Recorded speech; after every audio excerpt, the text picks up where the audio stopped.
pansin sa iyong mga kapaligiran.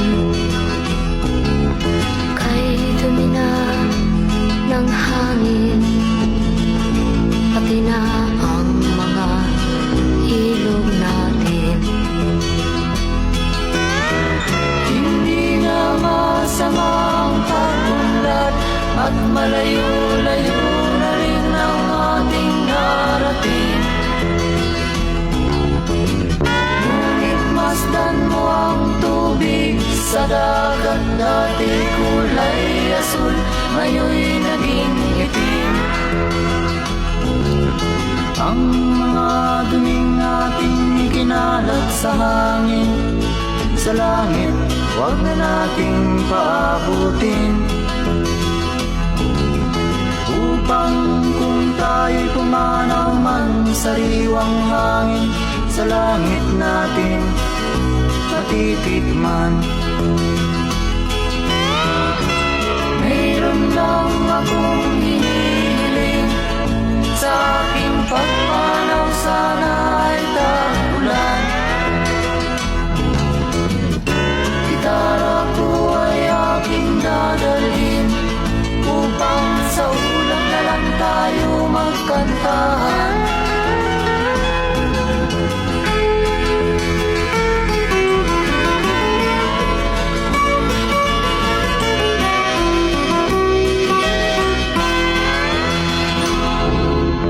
Ang mga batang ngayon lang isinilang, may hangin pa kayang matitikman.